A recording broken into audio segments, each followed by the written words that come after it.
So here's the real question. How do dentists like you, who aren't willing to let insurance dictate how you will run your practice, who want to create incredibly profitable practices without sacrificing your time or sanity, how do you create the strategies to ensure your practice not only survives, but thrives in the 21st century? That's the blaring question, and Dr. Steve Schalintz is here to provide the answers. Welcome to Dental Practice Freedom Radio.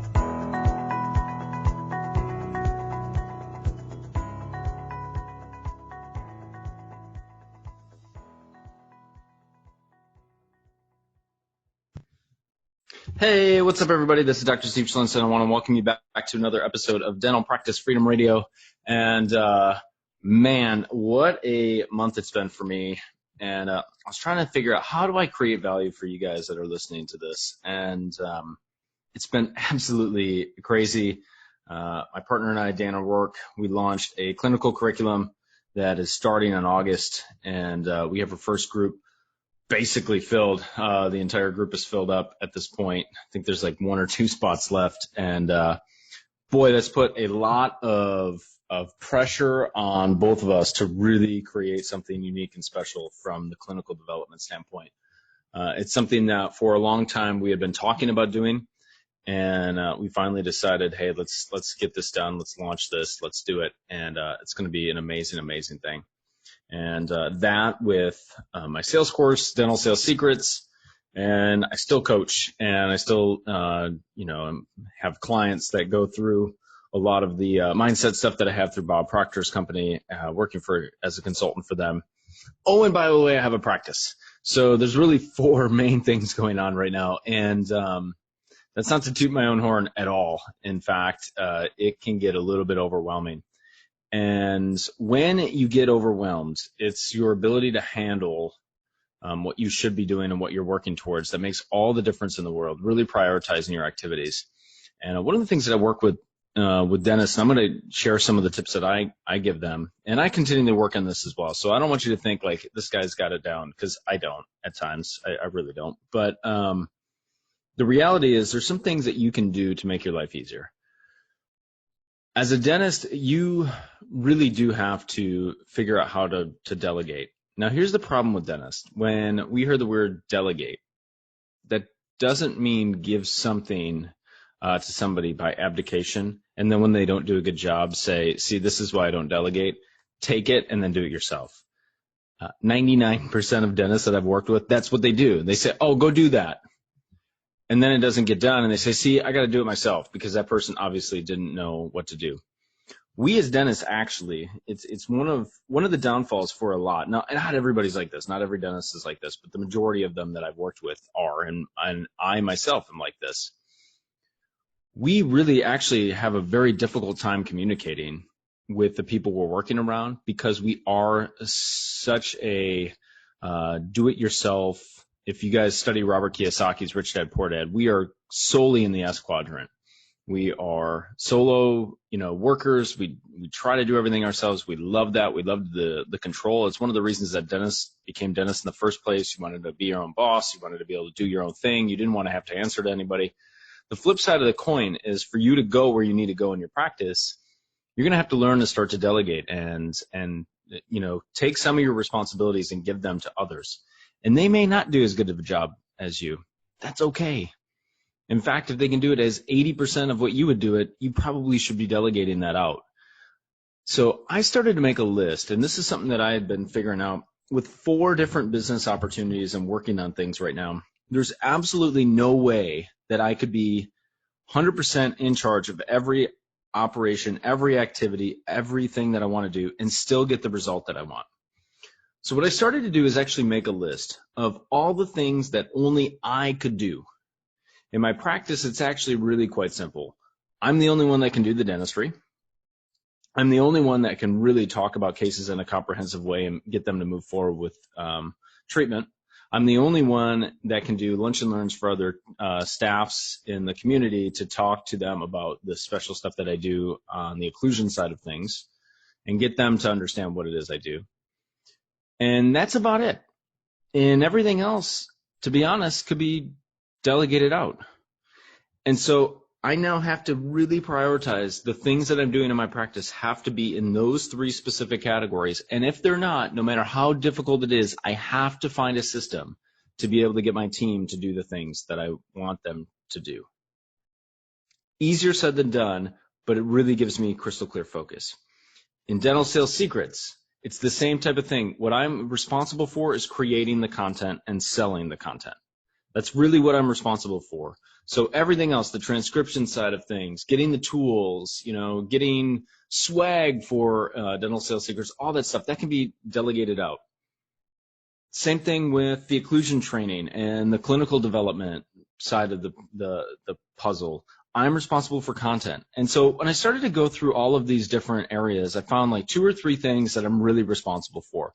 One, whether you like it or not, you're always going to be a salesperson. You have to understand that. So I, by and large, am really responsible for the sales of everything that I do. If I believe in if I believe in what I'm doing so strongly that I feel there's a moral obligation for me to explain it to other dentists so that they can move forward and start to create freedom in their own practice, then it's my responsibility to be able to create an effective sales pitch so that they can see the light and then they can move towards it. That's one of my main responsibilities right now. That might not even be a responsibility 2 years from now. The companies may grow to the point that we have a sales team, right? I'm sure if you guys, know the Spear Institute, and who doesn't at this point, but I'm sure that Frank Spear, when he first started, probably was talking to people organically about his training to dentists in his area and grew the community. And now when you look at Spear, they got like 25 sales reps. So he's no longer selling his own stuff. Somebody is selling it for him. And we may get to that point. And when that happens, then I'll be able to delegate out the sales process. But for right now, it's one of my main responsibilities.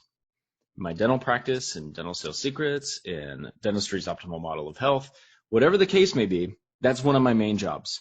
The other main job that I have is content creation. I have to be able to create new content to give you guys continual value. If I don't do that, the game's over.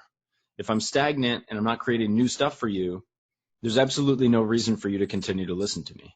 Now, I'm a big fan of repetition, because if any of you started to study any of my programs, you know that I will talk about the same stuff. And I fundamentally believe that you should go over the same stuff over and over and over if it's really good information for your practice. I was joking with somebody the other day. We were talking about a program that we both took.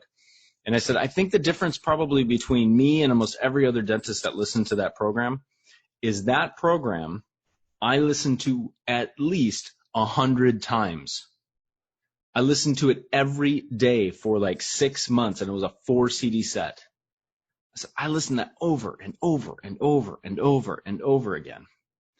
And now I've taken it, make it my own, and then I'm able to put my own spin on things, and I've been able to internalize it in my practice.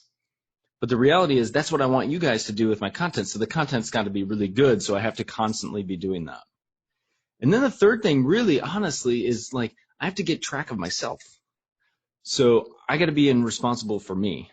And then I have to be able to create systems so that others can do their jobs. So it's sales, it's content, marketing, whatever you want to look at, sales and marketing, content, and then creating systems so that others can follow. Those are kind of like the big 3 for me right now. Now, if something falls outside of that realm, no matter how painful it is, how easy it is for you to say, I'll just do it myself, it's easier. You're setting a really bad precedent when you do that. Your assistant doesn't make the right temp. Don't say, I'll just do it from now on. That doesn't help. It's not going to help them grow. It's not going to help you grow. It's going to hold you back. So you have to find a more effective system so that your assistant can make better temporaries, right? I always joke with dentists, unless you really love doing this, I ask them, that's one of the first questions I ask. Do you get your own groceries? Do you cut your own grass? Because if the answer to those 2 things are yes, you are probably wasting a lot of time in your life. And they go, oh, no, but I love it. Oh, okay, well, you love it, but you're also, you don't even have time to spend with your family, but you find some time to cut the grass. So unless you're like doing that as an escape, you need to get somebody $40 an hour or $40 for a lawn. Go get somebody to mow that thing. And we're living in a society today that I have Prime Now. Literally in Charlotte, I can go order something in 2 hours. It's delivered to my house. Why would I ever leave my house for that? Now, if you really enjoy cooking and you love like picking out produce, that's one thing, but majority of people don't. So you have to find ways to eliminate some of these massive time wasters in your life so you can start to focus on the things that matter, so you can move towards your goals faster, so that you can create more freedom in your life and ultimately more enjoyment. Now, the obvious one, and I'm not even bring this up, is like social media and Facebook and all the things that we do that honestly, you'll just waste time over and over and over and not even know you're doing it.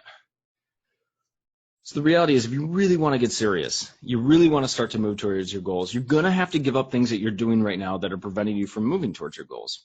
And in fact, if you stretch far enough on your goals, you're going to realize that you have to be a different person in order to achieve the goals that you have than what you are right now. That's the point. A point of a goal is to help you grow. And so if you're not stretching you're not picking goals that are stretching you enough to force you to change certain things about the way you do stuff or who you are as a person, not saying you're like you were good and now you're going to be bad, but you be more effective, you be more, passionate about what you do, you have better relationships, you practice gratitude more. All of those things come into helping yourself achieve a bigger and better goal. So I really want you to be thinking about, what am I doing on a daily basis that's probably preventing me from getting to the goals that I want? This is really simple stuff. And then how do I flip that script around so that I can start to be more effective, so I have more time with my family, I have more time in my profession, have more time doing the things that I love doing, because ultimately they're going to give me more fulfillment. Here's a simple trick that you can do. There is an app, it's called Freedom.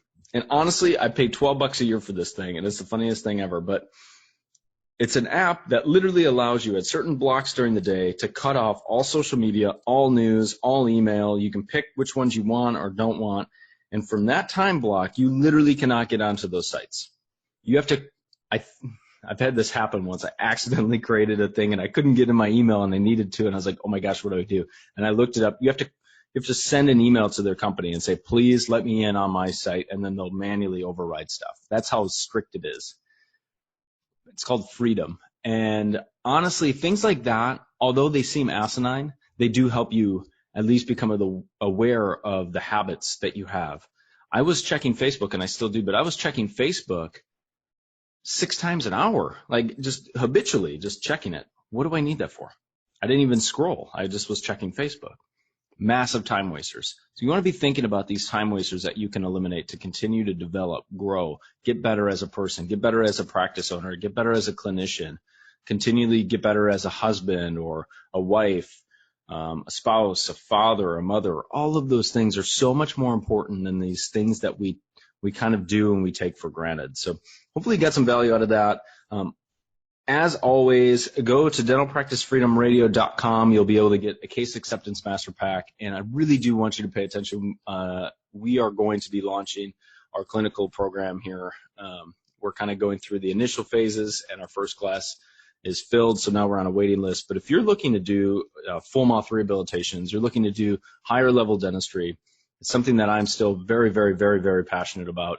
And I think it creates more freedom in your practice than anything else you do when you do it right. And that was our goal, is to help students do it right so that they know they have a predictable system. So keep on the lookout for that. I'm so excited to be able to share that with you. As always, thank you so much for listening, and I'll see you at the next episode. Thank you so much for listening to this episode on Dental Practice Freedom Radio with Dr. Steve Schlitz. We'll see you on the next episode.